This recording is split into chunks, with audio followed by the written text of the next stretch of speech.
आप जानते हैं हम शुरुआत करते हैं एक स्ट्रैटेजी से। 5 मिनट का जो कोई ना कोई स्ट्रैटेजी जो आपको प्रीलिम्स मेंस इंटरव्यू के अंदर हेल्प कर सकते हैं, उसको हम समझने की कोशिश करते हैं। तो जैसे यहाँ पर भी हम लोग क्या करने वाले हैं, यहाँ पर हम आंसर राइटिंग को लेकर एक चीज़ समझेंगे कि आपको आंसर्स कैसे लिखने हैं, जो उत्तर होते हैं वो आपको किस तरीके से देने हैं। देखिए, अब अगर आप किसी भी प्रश्न का उत्तर दे रहे हैं, हम मुख्य परीक्षा की बात करें तो उसके अंदर आपको 3 हिस्से देखने को मिलेंगे, जिसमें पहला हिस्सा क्या होता है, पहला होता है उसकी भूमिका, इंट्रोडक्शन, ठीक है।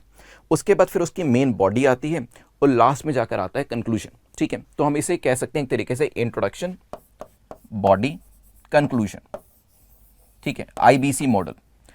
अब इसके अंदर जो इंट्रोडक्शन होता है और कंक्लूजन, यहां पर आपको खास तौर पर ध्यान देना है। अब क्यों खास तौर पर ध्यान देना है वो भी मैं बताऊंगा, because this is coming from psychological studies. ऐसा नहीं है कि सिर्फ हवा में बातें हो रही हैं, साइकोलॉजिकल स्टडीज इसके ऊपर चीज़ें करी गई, हालांकि वो आपकी मेंस एग्जाम को ध्यान में रखकर नहीं करी गई है, लेकिन ऐसी साइकोलॉजिकल स्टडीज करी गई हैं जिसमें ये बताया गया, जैसे हम कहते हैं साइकोलॉजी में primacy effect and recency effect, ठीक है। तो इसमें क्या हुआ, एक एक्सपेरिमेंट किया गया और इस एक्सपेरिमेंट को मल्टीपल टाइम्स किया गया।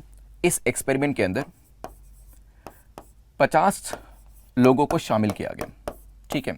और इन 50 लोगों को एक एक करके, पहले पहला बंदा आया, दूसरा बंदा आया, तीसरा, इस तरीके से अलग अलग सब्जेक्ट्स आए। इनको 50 वर्ड्स इनके आगे बोले गए, ठीक है। इस तरीके से इनके आगे 50 वर्ड्स, अलग अलग 50 वर्ड्स बोले गए।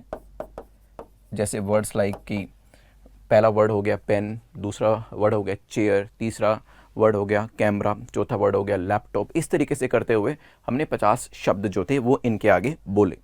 और 50 शब्द पूरे करने के बाद हमने इन्हें कहा, मतलब जब ये पूरा एक्सपेरिमेंट हो रहा था, कि आपको जितने भी वर्ड्स, जितने भी शब्द आपकी मेमोरी में है, जितने भी शब्द आपको ध्यान है, आप उसे रिकॉल करिए। आप उसे क्या करिए, आप उसे रिकॉल करिए, ठीक है। अब जब इन लोगों ने रिकॉल करना शुरू किया, कुछ लोग 5 शब्दों को ही रिकॉल कर पाए, कुछ 6 को कर पाए, कुछ 7 को कर पाए, कुछ 10 को कर पाए, लेकिन एक चीज़ जो कॉमन थी सबके अंदर वो ये था कि ज़्यादातर लोग शुरू के जो कुछ शब्द होते थे और आखिरी के जो शब्द होते थे उन्हें रिकॉल कर रहे थे, ठीक है। मतलब ऐसे देखा गया कि कुछ लोग शुरू के 3 कर देंगे, आखिर के 2 कर देंगे, शुरू के 4 कर देंगे, आखिर के 2 कर देंगे, कुछ इस तरीके से, या फिर शुरू के 3 करके आखिरी के 3 कर देंगे, और बीच के शब्द वो कम ही रिकॉल कर पा रहे थे। जिससे ये समझ में आया कि प्राइमेसी इफेक्ट क्या है, जो चीज़ें शुरू में आपको बताई गई या एक्सपोज करी गई तो वो चीज़ें आपको अच्छे से याद रही, ठीक है। जोन ऑफ प्रीमियम रिमेंबरिंग, ठीक है, या प्राइमियम रिमेंबरिंग।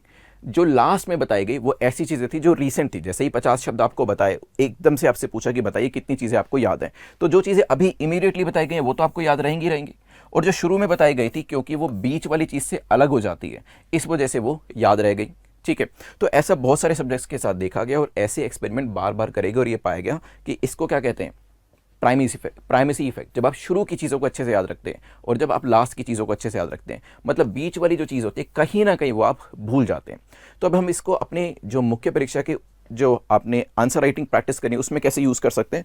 तो यहाँ पर आपको जो इंट्रोडक्शन लिखना है उसमें आपको बहुत ज़्यादा ध्यान देना है। इंट्रोडक्शन और कंक्लूजन आपका बहुत ही अच्छा होना चाहिए। देखिए, अब कुछ लोग कहते हैं कि IBC मॉडल हम जब यूज़ कर रहे हैं, मतलब इंट्रोडक्शन ये हो गया आपका, ये आपका बॉडी हो गया, ये कंक्लूजन हो गया, तो क्या फिर बॉडी में कुछ भी लिख सकते हैं? नहीं, ऐसा नहीं है, क्योंकि यहाँ पर तो पूरा पेपर पढ़ा जाएगा।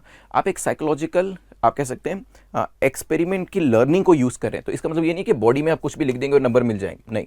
पर हाँ, ये बात ज़रूर है कि जो भी बेस्ट आपका पॉइंट होगा वो आप इंट्रोडक्शन में लिखेंगे और जो बेस्ट पॉइंट आपका होगा वो आप कंक्लूजन में लिखेंगे। हाँ, बीच में आप बाकी के जो पॉइंट्स हैं वो ज़रूर लिख सकते हैं।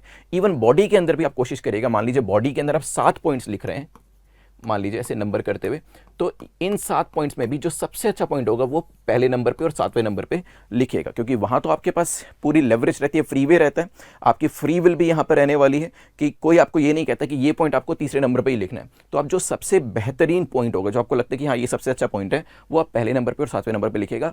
कोशिश करिएगा ज़्यादा ध्यान दीजिएगा इंट्रोडक्शन एंड कंक्लूजन के लिए।